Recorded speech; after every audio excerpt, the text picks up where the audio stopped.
Molt bona tarda a totes i a tots. Estem molt contents de ser avui amb tots vosaltres per aquest segon webinar de LEAD Barcelona, Centre de Lideratge Educatiu. Buenas tardes a todas y a todos. Estamos muy contentos de la acogida y la participación en este segundo webinar de LEAD Barcelona, un centro de liderazgo que es una iniciativa de Escola Pia de Cataluña. LEAD Barcelona colabora también con la UCL, el Institute of Education de la Universidad de Londres. Muchos o algunos de vosotros seguro que habéis participado en la primera edición del programa de liderazgo docente de LEAD Barcelona con la UCL, con la University College of London. Estamos muy satisfechos de tener hoy con nosotras y con nosotros a un referente de nuestro programa. Hoy tenemos el placer y el lujo de contar con la presencia de la profesora Vivian Robinson, con motivo de la traducción al catalán y al español de su libro Reduce Change to Increase Improvement, un libro que he tenido el honor de prologar y que esperamos que nos ayude mucho a avanzar en el desarrollo del liderazgo y también en la mejora educativa. Debo dar las gracias a Eumo Editorial y de manera muy especial también voy a dar las gracias a Toni Burgalla porque él ha insistido y perseguido esta publicación. Gracias, Toni. Muchas gracias también a todas las personas que estáis aquí presentes hoy y que participáis en este webinar. Os habéis inscrito unas 550 personas y hemos de decir que de todo el mundo, porque hay gente proveniente de África del Oeste, de Nueva Zelanda, de Sudamérica, tenemos países como Bolivia, El Salvador, Paraguay, Brasil, y gente de toda España y también algunos de mis queridos colegas de la UCL. El webinar veréis que consiste en 3 partes. Una primera parte en que estaremos Vivian y yo en un diálogo en que yo le lanzaré algunas preguntas. La segunda parte hemos tenido la oportunidad y la ocasión de recibir preguntas directamente de algunas directoras o directores de centro. Entonces habrán preguntas de los directores y esperamos tener tiempo en la tercera parte para que vosotros desde el chat podáis lanzar preguntas para la profesora Vivian Robinson. Y os digo también que desde ahora el chat puede estar vivo. Veo que ya vais diciendo hola a cada uno desde sus diferentes zonas, desde donde estéis, y también que podéis ir animando el chat, haciendo ya preguntas desde el minuto 0. Vivian Robinson es profesora emérita de la Universidad de Auckland y hoy está con nosotros desde Nueva Zelanda. Good morning, Vivian. Thank you very much for the early start. It's a big pleasure. Muchas gracias por haber conectado tan temprano. Un placer. Adelante. La profesora Robinson es un referente internacional del liderazgo escolar.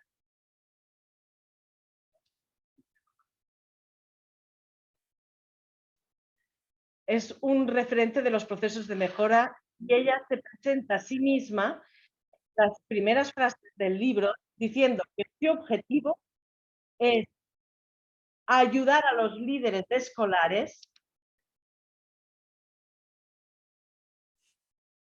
a introducir menos cambios e innovaciones eficaces. Ella se propone reducir el cambio y aumentar la mejora.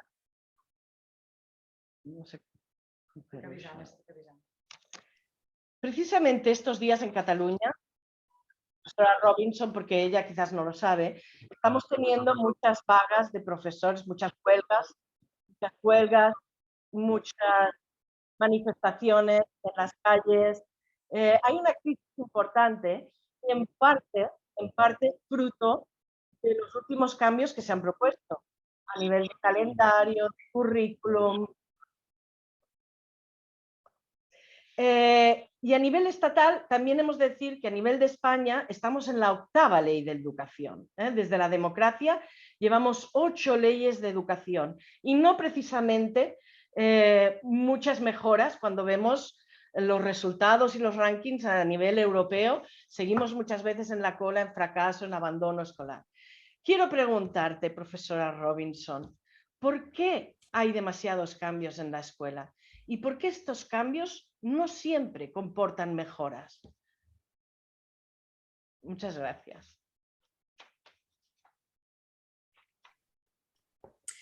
Well, thank you very much, Pues for muchísimas gracias por este saludo y presentación. Es un placer, un privilegio para mí enorme estar aquí en el lanzamiento de la traducción a castellano y a catalán de mi libro. Buenas noches, dice Viviana en español. Es un placer escuchar a todo el mundo alrededor del mundo participando en este webinario. Bien, su pregunta, Ana, es ¿por qué hay tanto cambio en las escuelas y por qué no necesariamente esto da lugar a mejoras? Pues bien, como ha dicho usted, Ana, ha habido tantos cambios, 8 diferentes leyes educativas desde que empezó la democracia y parece que no han funcionado todo lo que se esperaba por parte de los políticos y los educadores. Hay muchas razones de que no hayan funcionado y de las que normalmente se habla es pues falta de recursos, el desarrollo profesional para líderes y profesores no es suficientemente bueno, no es intenso, no se les ha consultado, piensan y sienten que este cambio viene de arriba, un poco impuesto y ellos no han participado. Esta es una de las razones y nuevamente son válidas, pero hay otra explicación en la que yo en mi libro me he centrado bastante porque creo que se ha pasado por alto, que es cómo los líderes impulsan el cambio, es decir, el proceso que ellos utilizan normalmente para que realmente se produzca el cambio, para aportar el cambio, normalmente para mejoras, se desea y se entiende, es algo que supone que muchos cambios se aplican, pero no se consiguen los resultados. Esto supone más impaciencia, nerviosismo y como resultado de eso aplican más cambios y un cambio tras otro. Esto afecta a los educadores y a los estudiantes. Lo que hacen es aportar una nueva reforma sin estudiar por qué la anterior no funcionó, sin intentar entender qué prácticas son las que desean cambiar. Dicho de otra manera, se hace demasiado hincapié en el cambio que yo deseo ver, pero no se hace suficiente hincapié en entender la situación que tenemos en la actualidad. Es decir, si la alfabetización no es suficientemente buena, vamos a estudiar por qué no se enseña bien el abecedario en la escuela y vamos a entender por qué no está ocurriendo el cambio que se desea. Estudia las cosas que quieres mejorar antes de aportar nada nuevo. Creo que este es el principal modelo, pauta que yo veo en las reformas escolares. Demasiado hincapié en el futuro, en la nueva reforma, en la innovación, la solución rápida, el parcheo que va a mejorar los resultados de resultados académicos inmediatos, pero lo que queremos es que realmente la alfabetización desde el principio arraigue y se entienda qué es lo que ha aportado una mejora. ¿Cuál es la capacidad actual de los líderes y de los profesores a la hora de enseñar a leer y a escribir? ¿Cuáles son las dificultades que tienen estos docentes para hacer frente a las necesidades de los estudiantes? No lo saben. ¿Cuál es la dificultad a la hora de aplicar los recursos? Que en muchos países pues, es realmente el principal problema. Esto es, en muy pocas palabras, claro, explicado muy resumidamente, mi respuesta a la pregunta, Ana. Seguimos en este ciclo de reforma tras reforma que quema a los líderes, a los profesores, crea escepticismo porque la gente no está indagando cuáles son las causas de las dificultades de lo que intentan mejorar. Muchas gracias, Vivian, por tu respuesta. Quiero hacer un pequeño matiz respecto a esta primera pregunta porque he visto algún comentario en el chat y conozco bastante las teorías de Vivian Robinson. Vivian, tú no es que estés contra el cambio o la reforma como una cosa necesaria para mejorar, ¿no?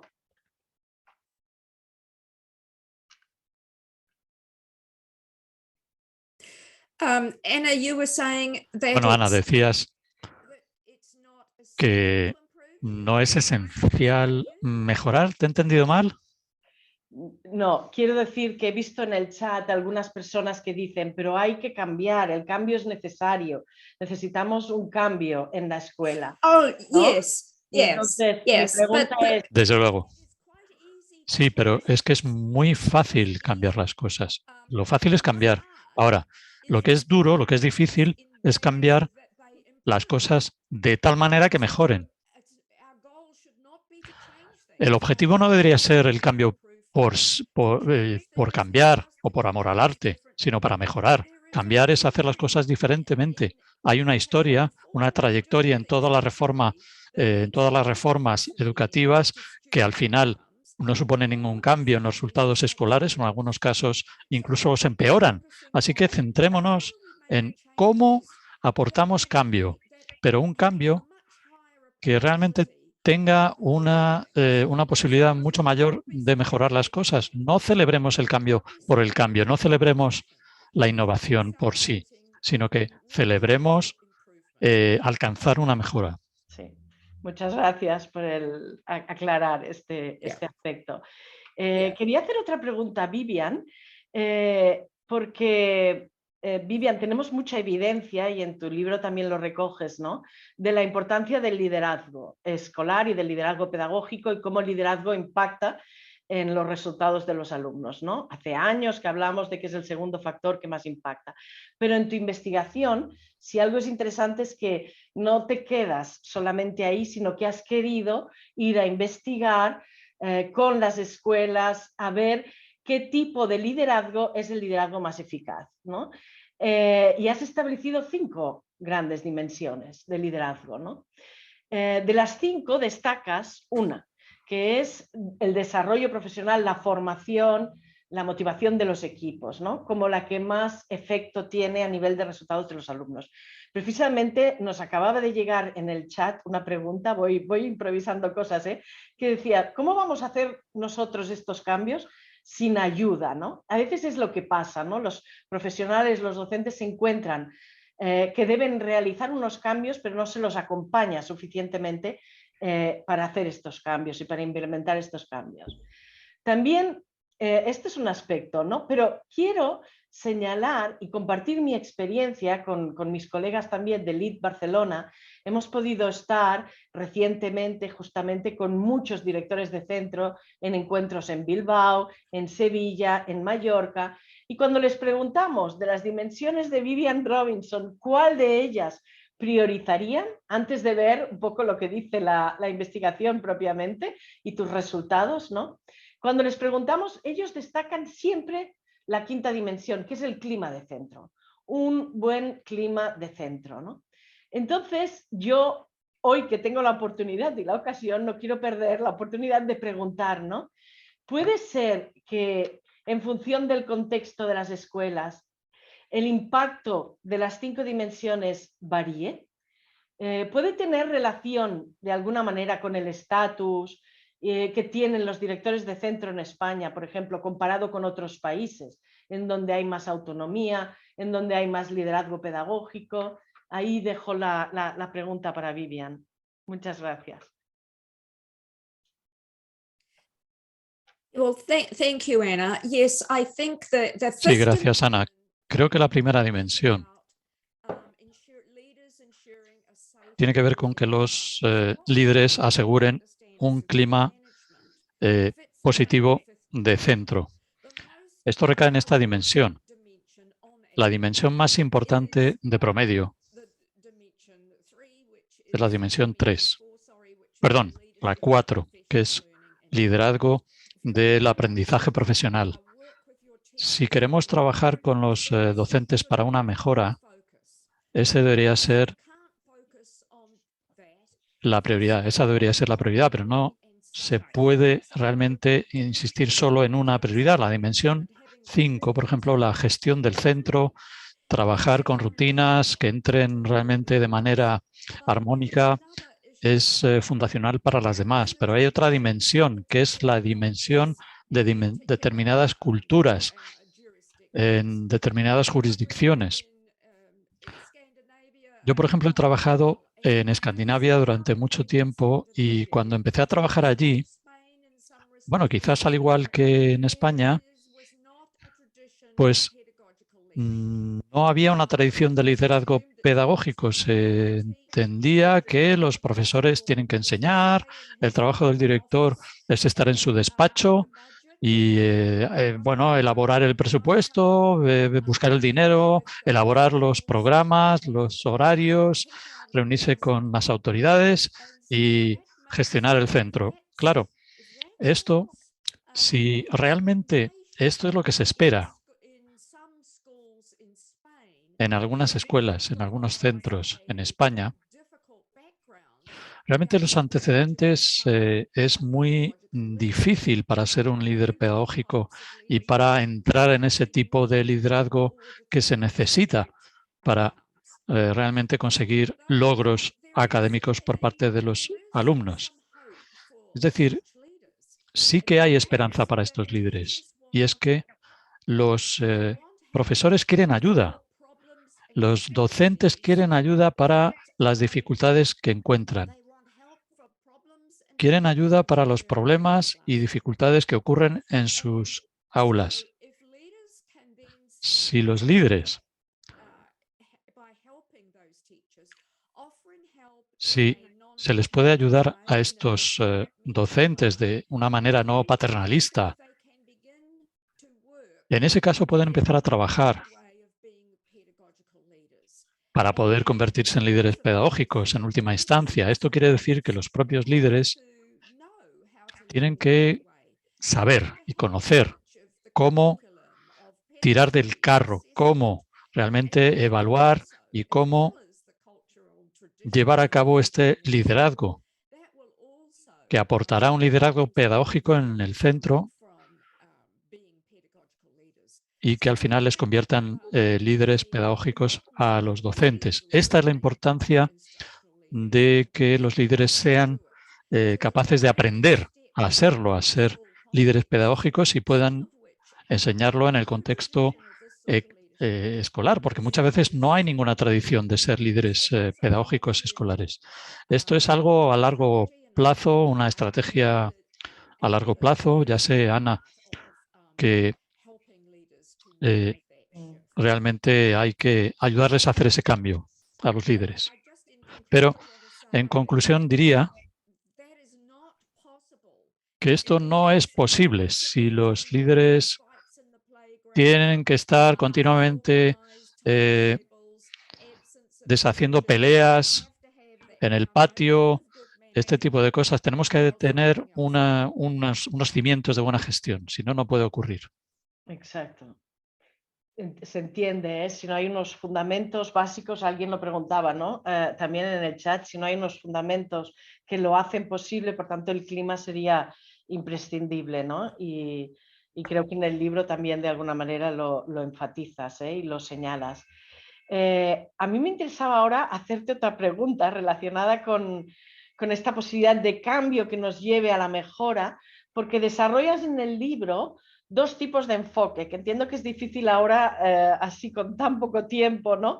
Pero nos gustaría oírte explicar a ti con tus palabras, ¿no?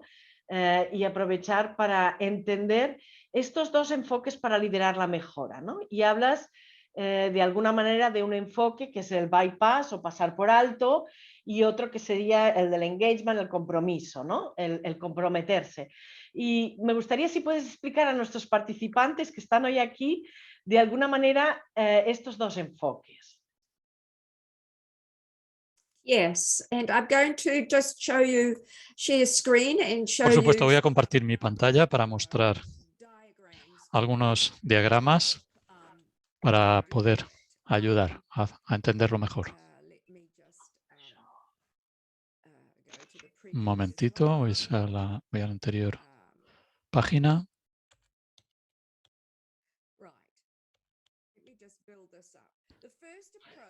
Bien, empecemos por el principio. El primer enfoque es lo que yo llamo el enfoque del bypass. Esto es un diagrama del aspecto que tiene este esquema. El líder tiene una agenda de mejora. Este es el trabajo, ¿no? Que haya un programa, una agenda de mejora. Puede ser de alfabetización, de gestión de la escuela, de conducta incluso, o del personal del centro. El líder ve lo que está ocurriendo ahora. Crea esta agenda, este programa, tiene una visión de una mejor manera de hacer las cosas, un planteamiento alternativo. Esto puede constituir un programa de reforma, puede ser una mejor manera de enseñanza, en fin, cualquier elemento alternativo. A continuación, lo que ocurre es que la manera actual de hacer las cosas, lo que yo llamo la teoría de acción, la manera actual de enseñar, está integrada en la teoría del profesor. Ellos entienden cómo funciona su manera de enseñar y su ejercicio de la enseñanza. Es realmente una teoría implícita o tácita. La alternativa del líder también representa una teoría. Es decir, si haces esto, si enseñas de otra manera, los resultados pedagógicos mejoran. Esto también es una teoría, claro. Estas dos teorías las llamamos, por supuesto, teorías. En este bypass o manera de puentear, lo único que actúa aquí es la actuación del líder, que es el que tiene que persuadir a todos los profesores, a todos los docentes, a que prueben su teoría. Esta teoría de abajo, que es la que se está llevando a cabo en la actualidad, queda tácita, queda latente. Lo único que se ve es la práctica y la conducta del docente. No hay una evaluación acordada sobre si la alternativa del líder merece la pena o no. Es simplemente una prueba. Si funciona, la pruebo. Entonces, luego hay dos resultados posibles. El primer resultado es que los docentes se adaptan a la teoría del líder. Este enfoque del bypass funciona sin tensión entre las creencias y convicciones del docente y lo que le enseña el líder. No hay tensión. En ese caso, la cosa puede funcionar. El docente puede que adopte lo que pide el líder. Si entre estas dos teorías hay tensión, entonces o bien hay cumplimiento o hay resistencia en función del poder de convicción del líder. En la mayor parte de los casos, los docentes no quieren ni resistencia ni cumplimiento, pero ha habido un procedimiento en que no ha habido ninguna revelación del procedimiento de la teoría del líder ni de la anterior. Esta es la alternativa en la que yo, dedico mucho tiempo en mi libro. En la teoría de la acción tenemos la misma voluntad de mejora con la misma agenda. Esta vez, sin embargo, la diferencia es que el líder crea un diálogo, establece un diálogo entre la teoría de acción de los docentes, tal y como ellos enseñan, cuál es su plan pedagógico, y por otra parte, la teoría alternativa del líder. La teoría de acción de los docentes es implícita, tácita, como decía antes, y necesita cierta escucha e indagación para que se ponga sobre el tapete. Y lo que hacemos con mis colegas muchas veces son seminarios para enseñar a los docentes a descubrir, revelar, colaborar en nuestra teoría. Vemos vídeos de cómo hacerlo, que duran menos de 10 minutos, de tal manera que hay un diálogo entre estas dos. Un examen. No de cuál es mejor, porque no sabemos cuál es mejor. Simplemente, pues lo probamos. Es un procedimiento empírico. Ahora bien, lo que queremos es un diálogo que diga, ¿merece la pena probarlo? ¿Tenemos suficientes elementos para que podamos decir los resultados actuales del sistema pedagógico son satisfactorios, necesitamos probar un sistema alternativo, o de lo contrario, pues hay un acuerdo de que no se adopte este sistema alternativo. A veces ocurre, ¿no? Porque en este diálogo el líder se ha dado cuenta de que no es el sistema pedagógico en el que debería centrarse el líder para ayudar a los profesores, sino que a lo mejor debería ser la gestión de las clases. Dentro de la gestión, pues tenemos diferentes niveles de reforma educativa, pedagógica, que no es posible aplicar en esta clase, o hay una decisión conjunta de intentar esta nueva estrategia pedagógica sabiendo conscientemente cuál es la comparativa entre ambos sistemas y ambas teorías, y qué se va a necesitar desde el punto de vista de las creencias y convicciones del profesor y, sobre todo, en la práctica diaria de su ejercicio pedagógico. Esta es la diferencia entre el bypass y el compromiso. Y también ilustro con conversaciones transcritas, explico cómo realizar este trabajo de compromiso. Soy consciente de que pasa el tiempo. En fin, podría pasar al siguiente diagrama o simplemente pasamos a lo siguiente. Quizás pasamos a lo siguiente, porque respecto a esto, creo que algunas de las preguntas que nos hacen los directores podrás entrar más en detalle seguramente y profundizar sobre por qué es importante entrar en el compromiso. Sí, quizás... no sé si... All right. So this approach... Sí. Bueno, pues este enfoque que yo llamo compromiso de la teoría quiere decir descubrir la teoría en la práctica que se desea mejorar. Esto es lo que quiere decir compromiso de la teoría. En ese caso se entabla un diálogo. No es una pelea entre dos personas, sino un diálogo entre dos teorías.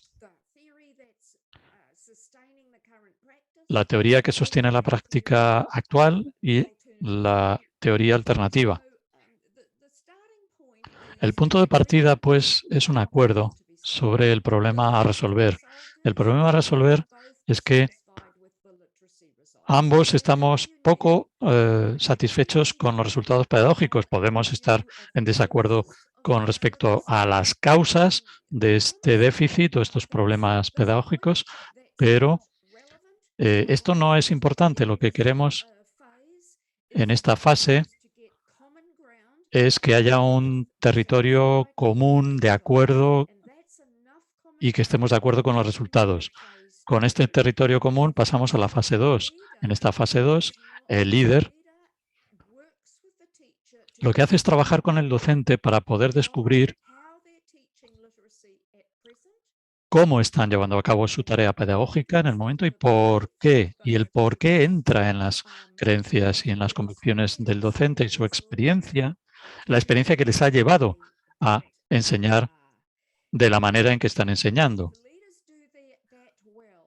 Si los líderes lo hacen bien, hay confianza en ellos y la confianza crece porque en lugar de ser juzgados por los malos resultados, los líderes pues han tomado su tiempo para indagar por qué los docentes lo están pasando mal o están realmente teniendo dificultades. En la siguiente fase se debate. ¿Merece la pena debatir una alternativa? Y la respuesta, si se ha hecho bien la fase 1 y la fase 2, debería ser positiva, afirmativa. Porque en la fase 1 ya se ha decidido que hay un problema que hay que resolver. Estamos ambos poco satisfechos. En ese caso se implementa, se controla una teoría de acción nueva. Puede que sea un intento. Conjuntamente se va aprendiendo cómo hacer que funcione en la clase del docente, o se dice, bueno, pensábamos que iba a ser mejor, pero no lo es. Es importante darse cuenta de las flechas dentro de estas fases y entre las fases, porque cuando llega nuevo personal docente, a lo mejor uno piensa que estamos en la fase 4, pero a lo mejor hay que volver a la fase 1, porque son nuevos docentes que han llegado y no tienen ni idea de lo que está pasando. Y hay que instruirles en cuanto a esta fase 1, a lo mejor. Voy a dejarlo ahí, Ana. Paro ahí y espero que haya sido de ayuda.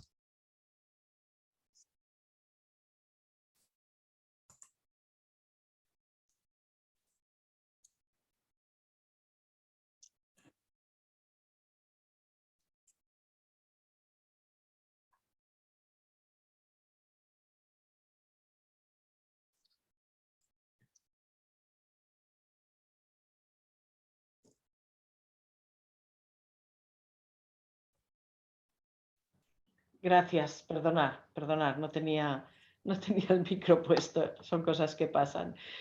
Vivian, muchas gracias por tu explicación súper detallada.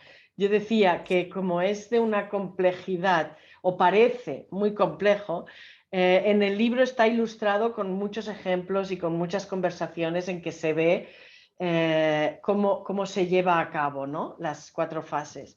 Yo quisiera ahora, no podemos tener conversaciones entre Vivian y directores, pero sí que los directores le lancen una pregunta y que Vivian pueda hacer un inicio de respuesta, ¿no? Porque son directores de centro que justamente conocen las teorías de Vivian Robinson, han querido y quieren trabajar desde un enfoque del compromiso y se encuentran con problemas, ¿no? Entonces vamos a empezar con el primer vídeo donde José Alberto, director del CEIP Al-Ándalus desde Andalucía, lanza una pregunta a Vivian. Vamos a escuchar a José Alberto.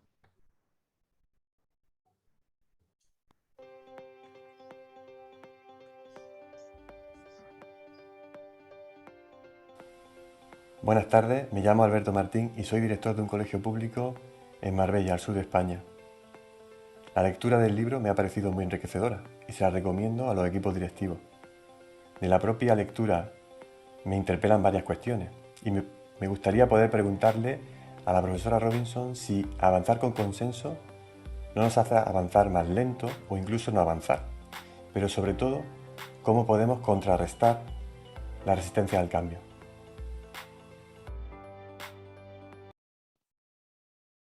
Okay, thank you, Alberto. That's a great question. Gracias, Alberto. Excelente pregunta.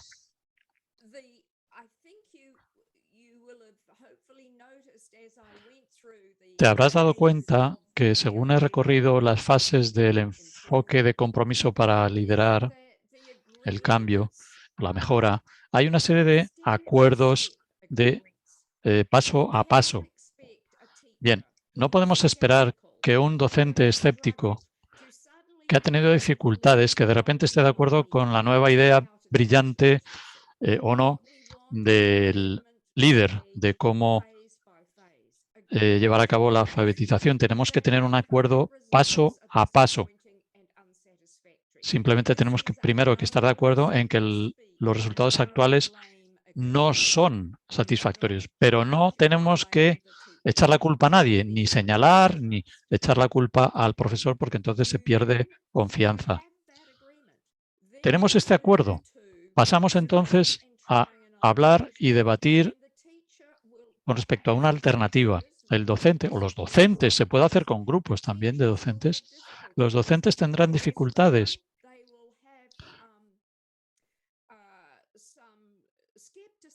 Podrán tener cierto escepticismo con respecto a si va a funcionar. El líder en ese caso tiene que escuchar, tiene que descubrir las convicciones y prácticas que dan lugar a las dificultades, que son justamente los escollos. Luego podemos seguir y seguir con las demás fases buscando suficiente acuerdo, ¿no? Que es la otra cuestión importante. Acuerdo suficiente. Acuerdo suficiente para pasar al siguiente paso, intentar. A lo mejor el profesor dice, esto no va a funcionar con determinados alumnos. Pues a lo mejor tiene razón, pero probémoslo. La clave es tener una mente abierta. Esta es la clave para el líder, es decir, tenemos el deber de experimentar, tenemos la obligación de intentarlo y obtener las pruebas y ver qué pasa. Esto es lo que significa tener una mentalidad abierta. Espero que sea de ayuda la respuesta. Otra cuestión es que yo quiero tener un nuevo marco para la resistencia, ¿no? Porque normalmente se piensa en resistencia por parte de los docentes que dan lugar a un conflicto personal, un antagonismo personal entre el líder y el profesor. Intentamos pensar en esto de una manera diferente. El docente tiene una teoría diferente a la del líder, una teoría diferente sobre la práctica, sobre todo lo que está detrás de su ejercicio docente. Esto da lugar a un conflicto, quizás una diferencia, desde luego, entre dos teorías en lugar de entre dos personas. Si se pueden marcar de esa manera, en ese caso se convierte en algo menos personal también. ¿Deberíamos llegar todos a una teoría acordada? Bueno, depende de en qué fase, porque estamos evolucionando de la mano. Estamos construyendo para obtener cosas a través del diálogo continuo. Estamos negociando continuamente. Llegaremos a una teoría negociada, acordada, pero no hay que pretender que esto sea así desde el principio. Ana, ¿quieres añadir algo a lo que he dicho yo? No, veo que es un proceso, ¿no? Que sobre todo la clave es que es proceso, y yo he recogido como elementos clave diálogo, confianza y tiempo. Y tiempo. Hay que tener tiempo para trabajar de esta manera, que a veces es algo que los líderes es más lo que encuentran a faltar, ¿no? Yes. Yeah. Yes. Well, Anna, if I could just say something. Sí, desde luego, si pudiera decir algo, Ana, con respecto al Claro. tiempo. Sí. Cuando empezamos a trabajar con líderes, pues todos dicen, no, es que yo no tengo tiempo, pero hay dos cosas. Primero, modelamos nuestras conversaciones en conversaciones que duran como máximo 10 minutos. Podemos revelar una teoría de acción de un profesor y aunque no se pueda observar qué hacen, cómo alfabetizan en su clase, bueno, sería lo ideal, pero muchas veces no se puede, no es posible. Bueno, pues con un proceso de entrevista estructurada en detalle, una conversación estructurada, se puede revelar esto en menos de 10 minutos. Otra cosa que quiero decir con respecto al tiempo es que cuando los líderes tienen conversaciones repetidas con los profesores en que a menudo se describen como que estamos avanzando pasito a pasito, bueno, estas conversaciones tardan mucho más que una buena conversación. Y otra cosa, en una imagen más general del tiempo, es que también pedimos a los líderes que echen un vistazo a las pruebas de los programas, cómo gastan su tiempo, a qué dedican su tiempo, porque hay una teoría sobre este tema de la dedicación del tiempo a qué actividades. Muchas veces hay que cambiar las convicciones en cuanto a a qué dedican su tiempo. Tenemos en mi libro un caso de estudio, ¿no?, sobre la dedicación del tiempo a las actividades. Exacto. Esto con respecto al tiempo. Es fácil hablar del tiempo, pero claro, se necesita realmente machacar el tema para saber por qué la gente piensa que no tiene tiempo. Yo no digo que sea fácil, porque no lo es. Muchas gracias, Vivian, por la aclaración. Creo que era muy importante hablar del tiempo, porque es algo que realmente constantemente aparece cuando estás con un grupo de directores de centro. Vamos a escuchar a Esther Zarrias. Ella es directora de CEIP Rosa dels Vents y desde Mallorca. Esther también tiene una pregunta para la profesora Vivian Robinson. Escuchamos a Esther.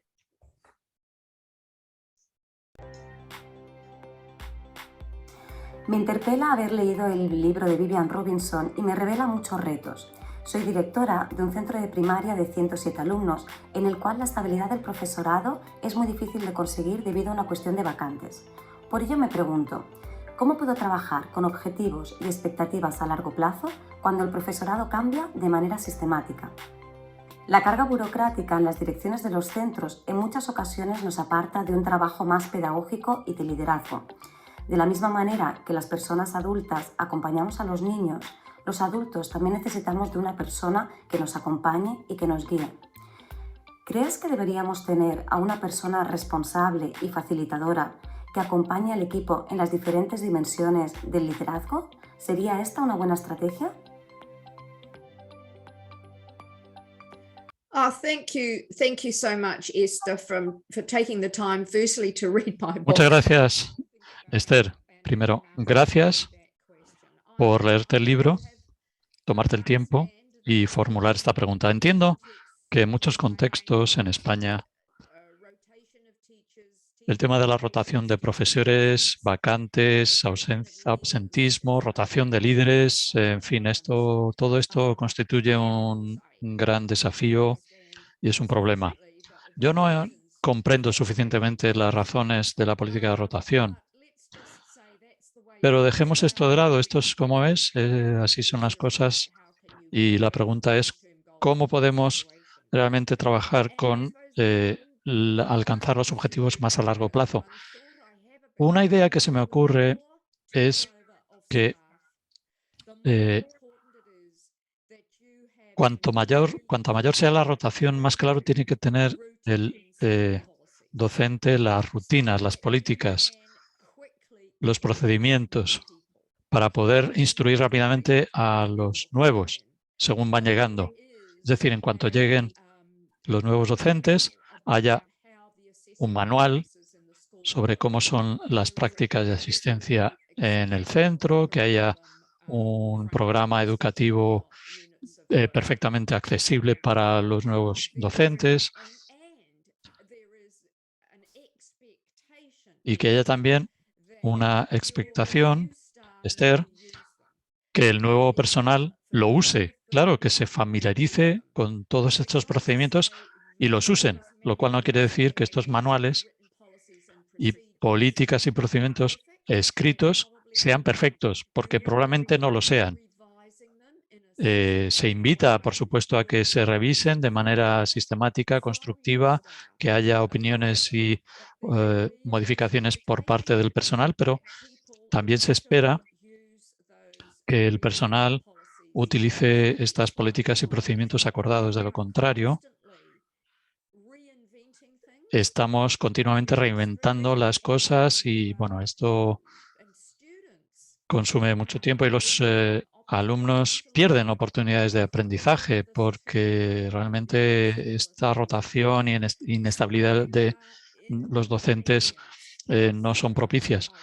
Si estamos en esta situación, no sé si lo estás, me gustaría quizás que pongas algo en el chat, porque yo sospecho que lo que yo he dicho parece difícil, ¿no? En tanto en cuanto doy a entender que esta es la autoridad del líder. Y yo creo que esta expectativa de la que hablo debería ser explicada al personal. Y las razones educativas que acompañan, es decir, que no sea algo que parece que viene de arriba, una orden, ¿no? Esto está dentro del programa pedagógico y esto es algo que representa los mejores esfuerzos de todo el personal para enseñar mejor. Entonces queremos que el nuevo personal de rotación aprenda y asuma este procedimiento ya demostrado. Las razones educativas de todo lo que estoy explicando es que hay muchas pruebas empíricas de que algo compartido es positivo para los alumnos. ¿Por qué? Porque no tienen que aprender de cada profesor cuál es su procedimiento, cuál es su nueva teoría con respecto a los deberes, porque hay un enfoque compartido con respecto a la estructura del centro porque, bueno, hay un procedimiento compartido entre todos los profesores y acordado. Y por eso es importante, sobre todo en ámbitos de inestabilidad, del que hablabas tú, Esther. Y luego has preguntado si yo creo que debería haber un facilitador para acompañar al equipo, para trabajar en las dimensiones y tareas del líder. Yo no estoy segura, Ana, si esto tiene que ver con un facilitador externo que venga al centro para trabajar con el equipo, si se refiere más bien al director que asume este papel. Yo creo que Esther, conociendo también un poco la realidad desde la que nos habla, y tengo que decir que todas las preguntas son muy representativas, ¿eh? Los tres son muy representativos de la realidad que vivimos. Esta inestabilidad de los equipos hace muy difícil trabajar de manera colaborativa porque hay un interinaje, ¿no? Las plazas no son definitivas hasta el cabo de muchos años. Entonces tú tienes como director un equipo, pero no es estable. Al año siguiente va a cambiar ese equipo y al año siguiente también. Y cuando hay gente que es muy buena a lo mejor y que has conseguido un clima, un trabajo colaborativo, te cambian al año siguiente, ¿no? Pero yo creo que también Esther aquí está en la segunda parte revelando la falta de formación y de acompañamiento cuando empiezas a ser director de centro, ¿no? Porque es verdad que hay una formación inicial que es muy de mínimos y a veces muy centrada en la gestión y en la parte más administrativa, y todo el aspecto de liderar equipos, liderar personas y muchos aspectos que tú en el libro tratas como el coaching, a todo esto a veces los líderes no están suficientemente preparados o formados. Entonces yo imagino que ella habla si con un director no debería estar también acompañado o con un soporte para poder ejercer su rol de líder pedagógico. Yes. Yes, thank you. Sí, desde luego. Gracias, Ana. Creo que acabas de reafirmar la idea de que la dificultad de la colaboración es tan importante captar la sabiduría, las buenas prácticas de la gente que ya ha estado en el centro y ha escrito y ha redactado los manuales, los procedimientos, el programa educativo, pedagógico, etcétera. Es tan importante capturar esto, ¿no? Para la gente que está ausente, ¿no? El saber está ahí, nos acompaña, no deberíamos permitir que se pierda el conocimiento de esa manera. Claro, no funcionaría a no ser que haya una expectativa de que la nueva gente utilice este sistema también, porque, en definitiva, esta es la política del centro. Otra cosa es que sí, por supuesto, Esther, el contar con una formación para, sobre todo, la dimensión pedagógica en la quinta dimensión, quizás haya más formación en los otros 4. Estoy totalmente de acuerdo y me complace ver que haya organizaciones como LEAD en colaboración con el University College de Londres, ¿no? En este ámbito de la formación. A la larga, este tipo de desarrollo, ¿no? Y de construcción del conocimiento y de la sabiduría, yo creo que aumenta la capacitación de los líderes en estas dimensiones. Además,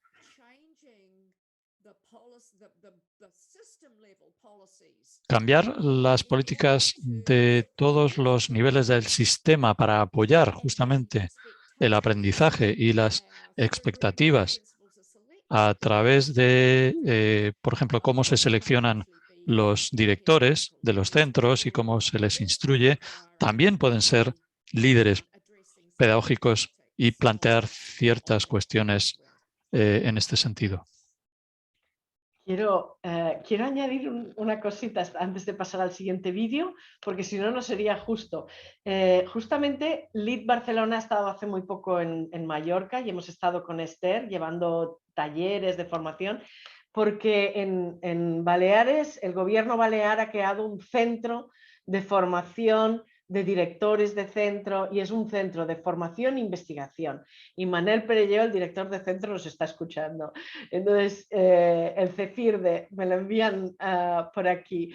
El CEFIRDE es un centro pionero a nivel estatal porque realmente van a dedicar tiempo, esfuerzos y recursos a la formación y al acompañamiento y el desarrollo profesional de los líderes, ¿no? Entonces, lo tienen mejor en Baleares que en otros lugares de España, ¿no? Vamos a pasar, si te parece, Vivian, a la última pregunta, que nos viene esta vez desde Euskadi, Vizcaya, Aitor Pagalday, director de la Uxeta y Castola. Vamos a escuchar la pregunta de Aitor para Vivian.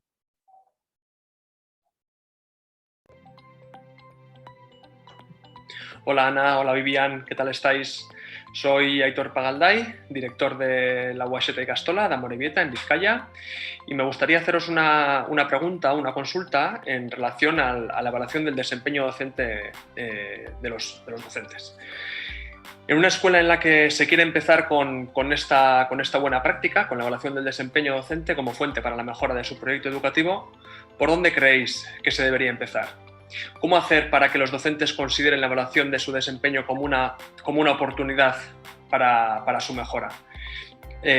Además, bueno, pues habría que tener en cuenta que a lo mejor hay docentes que ya han pasado por experiencias previas con respecto a esta buena praxis, pero que a lo mejor su experiencia no ha sido tal. Entonces, ¿cómo hacer para recuperar y para que estas personas vuelvan a confiar en esta oportunidad de aprendizaje? Gracias, hasta luego.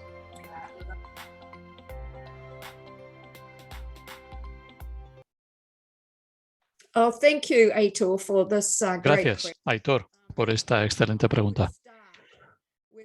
Empezaría escuchando las razones que dan los profesores de sus experiencias negativas. Escuchar qué es lo que les parece que está mal, qué es lo que les parece paternalista por parte de los líderes, cuáles son sus malas experiencias. Luego pasaría a lo contrario, ¿no? ¿Qué sería para ellos una buena experiencia? Les escucharía antes de hacer nada.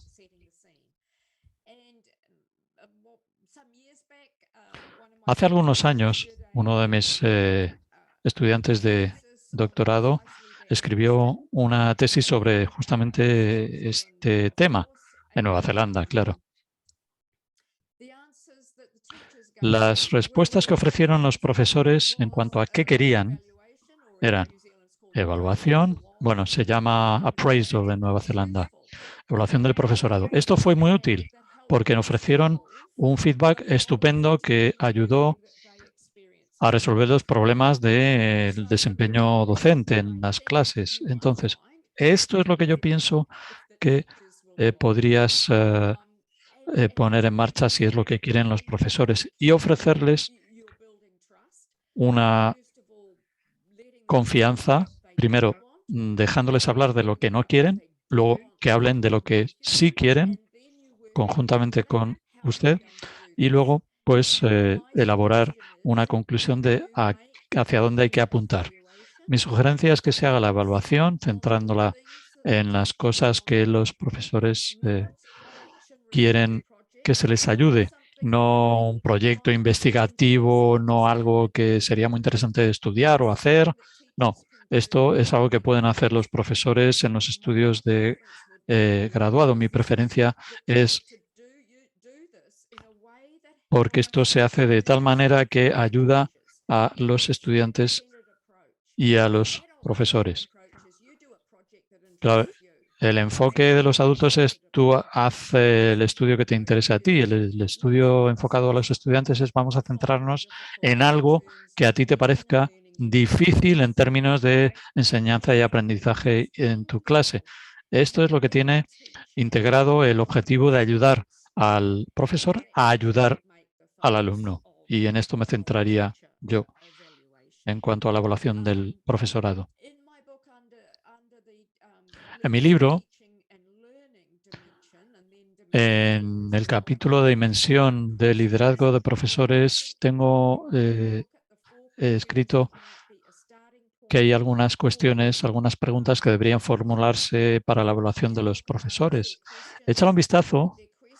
Las preguntas tienen que ver con cuáles son los resultados esperados de la enseñanza como unidades. El profesor es capaz de decirte por cuáles son los objetivos esperados, y más útil preguntar, o que el profesor le pregunte a los alumnos si acaso ellos saben cuáles son los resultados esperados del aprendizaje de la enseñanza. Esta es la primera pregunta. La segunda es, ¿cuál es la estrategia pedagógica del profesor? ¿Cómo va a permitir esto que los estudiantes alcancen estos resultados pedagógicos? La tercera pregunta tiene que ver con el compromiso de los estudiantes con el trabajo, con las tareas. ¿Qué compromiso tienen con la tarea? Es decir, desde el punto de vista cognitivo, me refiero, no solamente de comportarse bien o disimular y parecer que están haciendo las cosas que uno quiere que hagan. Y la cuarta pregunta tiene que ver con el éxito y alcanzar estos resultados. ¿Qué sabe el profesor con respecto a la comprensión del alumno o los malentendidos que puedan surgir? El profesor, a través de sus recorridos en el desempeño académico o mirando por encima del hombro del alumno, debería ser capaz de juzgar cuáles son los malentendidos y ayudar a partir de ahí sobre cómo se van a resolver. Estas cuatro preguntas que se explican en detalle en mi libro son los puntos de partida para tu evaluación del profesorado una vez que se hayan producido las conversaciones anteriores con respecto a las malas experiencias del profesorado y qué les habría gustado en su lugar. Creo que Aitor tiene un buen plan de trabajo ahora y muchos deberes.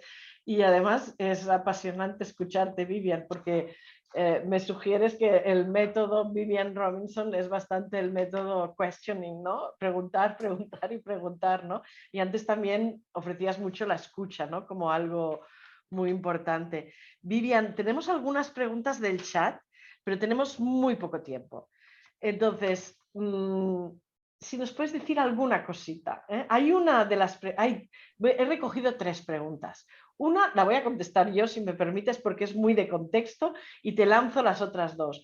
María Rodríguez, desde Murcia, nos pregunta si se dirigen las personas más adecuadas para ser líderes o si los que ejercen de líderes son debidamente reconocidos. Yo creo que tenemos mucho a trabajar en este sentido, que las políticas educativas deben avanzar mucho en España en esta línea. Y te tengo que decir, por ejemplo, que en Cataluña ya hay un proceso de selección un poco más elaborado, pero es cierto que hay mucho camino a recorrer para hacer una buena selección y formación de nuestros líderes para que sean los mejores. Las preguntas para Vivian. Una pregunta de David y otra de Noemí. David pregunta algo muy interesante, Vivian. ¿Qué ocurre cuando la persona resistente al cambio es la directora o el director, el que no colabora? Y es verdad que esto nos llega muy a menudo y lo debes saber, ¿no? Esta es una de las preguntas. Si quieres te lanzo las 2 o contestas primero esta, como tú me digas. Well, I'll answer that one. Sí, responderé a esa. Hay 2 preguntas ahí incluidas.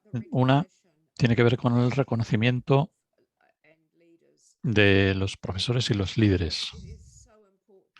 Yo creo que es tan importante que se reconozca debidamente. Yo no conozco ninguna evidencia de que las escuelas mejoren de una manera continua en ausencia de un buen liderazgo.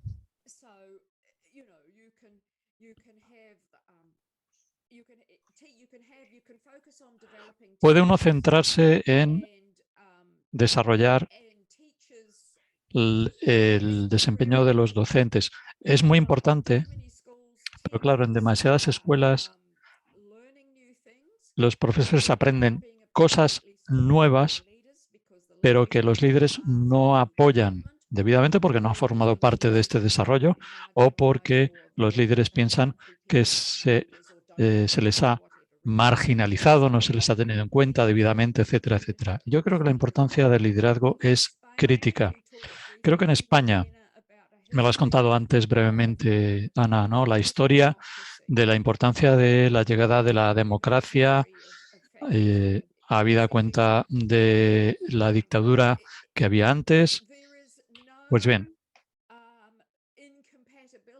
no hay ninguna incompatibilidad entre democracia y liderazgo en las escuelas.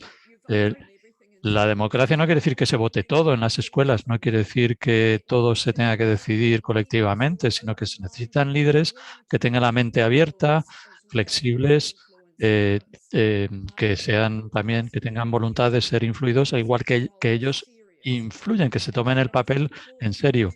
Y la tarea principal del líder es servir al alumno, no al personal, no a los profesores, al alumno. Esta es la principal tarea del líder. Y desde luego es difícil y se tiene que reconocer, habida cuenta de la importancia del papel que tienen que desempeñar. Había otra pregunta que se me ha olvidado, por cierto. ¿Si me la puedes recordar? Perdón, cuando el director de centro o el líder es la persona resistente, ¿no? ¿Qué puede pasar?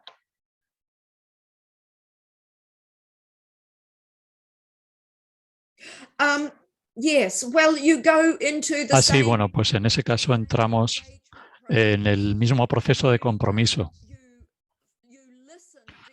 Uno tiene que escuchar atentamente. ¿Por qué no quieren hacer lo que se espera que hagan? Se escucha con muchísima atención.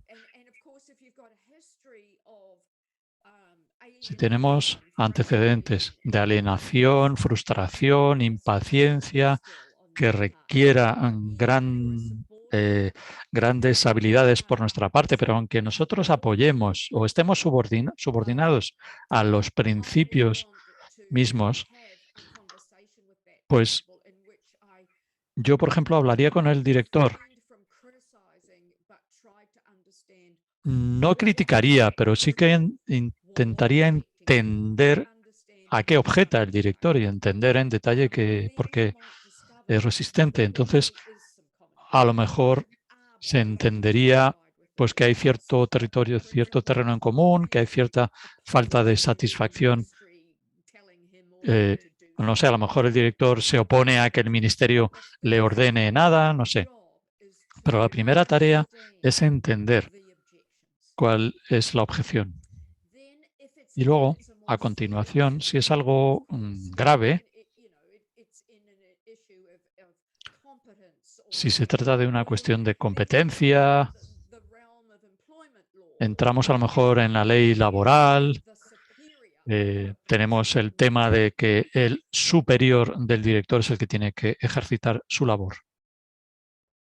Siguiendo con el mismo ejemplo, casi, pero la última pregunta, Vivian, tenemos un minuto, es de Noemí y dice, ¿qué sucede cuando no se llega a una teoría acordada?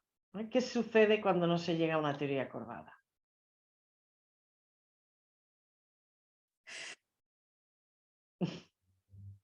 Well,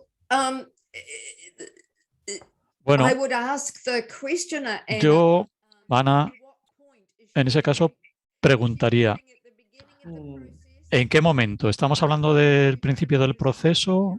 Porque no se necesita una teoría acordada al principio del proceso, se necesita un acuerdo de que los resultados escolares o la conducta o, digamos, la alfabetización no es satisfactoria. Se necesita una falta de satisfacción acordada. Y luego se pasa a la fase 2, que es, ahí está la teoría de acción de los profesores y los padres que entran en vigor, que están contribuyendo a esos resultados. en los que ambos estamos de acuerdo en que son poco satisfactorios. A continuación, se elabora una alternativa para conseguir lo que ambos queremos. El libro te hace un recorrido por todos estos procesos, las conversaciones, los tipos de habilidades que se necesitan para poder lograrlo. Y luego, en última instancia, se llega a un acuerdo, a una teoría acordada, y con ello no me refiero a una teoría de hablar, sino de hacer. No una teoría filosófica de la enseñanza, no hablamos de este tipo de teoría. Estamos hablando todo el tiempo de la teoría de acción, teoría del uso, es decir, una teoría comprobada que realmente permite la práctica y que permite un acceso y que a la larga se construye una nueva práctica. Y esto quiere decir que estamos construyendo conjuntamente una teoría de acción. Vivian, el chat está lleno de agradecimientos a Lead Barcelona por la traducción del libro, pero sobre todo a la autora, a Vivian Robinson, por habernos ofrecido esta perla, este libro que nos va a ayudar a avanzar. Hay muchas palabras que sugieren en el chat también como resumen de lo que hoy nos has estado aquí compartiendo, que es Vivian recurre permanentemente a la escucha, a la comprensión de la otra parte, a la reflexión, a la co-creación, dicen algunos de ellos, ¿no? Crear conjuntamente, ¿no? Son mensajes que yo creo que en los tiempos que vivimos y ahora también en Europa y con tantas dificultades para escucharse los unos a los otros, para comprenderse, para crear un mundo mejor, ¿no? que el que tenemos, en donde todavía hay guerras. Pienso que los mensajes de Vivian nos tienen que ayudar mucho para la escuela, y no solo para la escuela, sino para los futuros, ¿no? También de nuestros alumnos. Yo no sé si quieres, Vivian, decir algunas palabras finales para los participantes de este webinar y los líderes escolares que escucharán la grabación del webinar también los próximos días. ¿Algún mensaje final, Vivian? Bueno, mi mensaje final es sencillamente pues darles las gracias a todos por estar aquí. Gracias por el liderazgo del que acabo de hablar, lo importante que es. Bueno, yo tengo una gran esperanza en el liderazgo y espero que seáis todos líderes orgullosos de serlo y sin temor de liderar en vuestros contextos respectivos. Gracias a Ana y a todo el equipo LEAD por esta excelente organización, por haberme apoyado también en este webinario, y les aliento a todos. Bueno, Ana, estoy encantada con sobre todo el tema de las preguntas. No sé si quieres que hable directamente con los participantes, yo con mucho gusto lo haré. Así que muchísimas gracias por estar aquí. Muchísimas gracias, Vivian, por todas tus aportaciones, y muchas gracias a todos los que habéis estado aquí con nosotros esta tarde. Para Vivian es mucho más pronto, son en estos momentos las 7 de la mañana, ¿no, Vivian? Porque había una pregunta en el chat también. Muchas gracias a todas y a todos por estar hoy aquí. Y esperamos veros en próximos webinars. Y Vivian, estás invitada a Barcelona a ver si hacemos realidad esta posibilidad de encontrarnos un día. Muchas gracias. Buenas noches. Lovely.